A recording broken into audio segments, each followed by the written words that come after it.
मुझे बेहद हार्दिक खुशी है कि आपको देखकर लग रहा है कि मोदी जी की विजय निश्चित है। हमारे देश में मोदी जी हमेशा ये कहते हैं कि मैं महिलाओं की वजह से जीतता हूँ।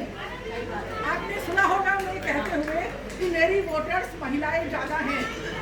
इसका सबसे बड़ा कारण है कि महिलाएं ज़्यादा बुद्धिमान हैं। वो उनके कार्य को एसेस कर रही हैं कि वो राष्ट्र के लिए क्या क्या कर रहे हैं। बहुत कम महिलाएं उनका विरोध करती हैं।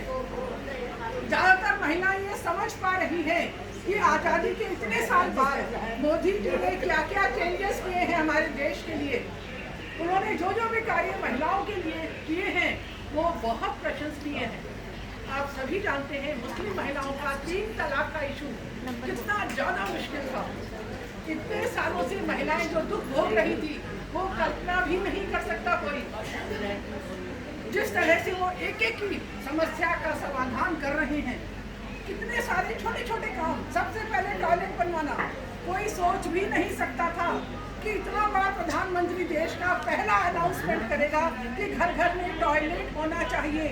ये बहुत बड़ी बात है। ये सोच दर्शाती है कि वो महिलाओं के लिए कितने ज़्यादा सोचते हैं और ये समझते हैं कि सुबह सुबह बेटियां, घर की महिलाएं जब घर से बाहर जाती हैं लोटा लेकर तो कैसा लगता होगा। फिर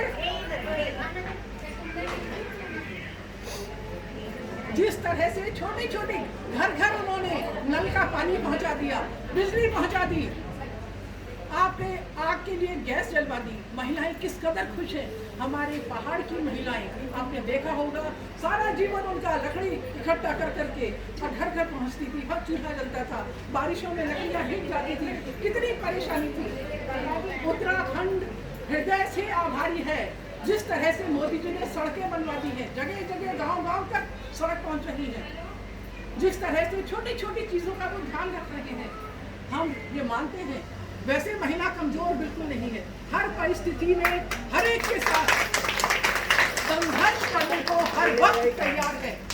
आप सब जानती हैं छोटे छोटे परिवारों को छोटी छोटी आपकी जो रिसोर्सेज होते हैं, सबके पास पैसे नहीं होते। गांव में तो हमारे शहरों में, हमारे गांव में ऐसे बहुत सारे परिवार हैं जो मिनिमम पैसों में अपना गुजारा करते हैं और महिलाएं इतनी समझदारी से अपना घर चलाती है, पूरा जीवन निकाल देती है, मुंह से उफ तक नहीं करती। आज हम जयंती मना रहे हैं अहिल्याबाई होलकर की। वो महारानी थी और शिव भक्त थी। हर वक्त शिवलिंग उनके हाथ में रहा करता था। मेरा सौभाग्य है कि 2 महीने पहले मैं उनका महल, उनका संग्रहालय सब देख कर आई थी। उस लेडी को देखकर अपने पे गौरव होता है कि महिला इतनी सुरक्षित हो सकती है। 250 साल पहले वो राज्य करती थी। 250 साल का समय आप समझिए कि उस टाइम महिलाओं की क्या स्थिति थी, देश में भी, समाज में भी। और पति के मरने के बाद राज्य संभालना अपने आप में बहुत मुश्किल है। कितनी सारी लड़ाइयाँ लड़ी, खुद तलवारबाज थी। आजकल महिलाओं को सशक्त होने की आवश्यकता है। अपने आप में सशक्त होइए, हिम्मत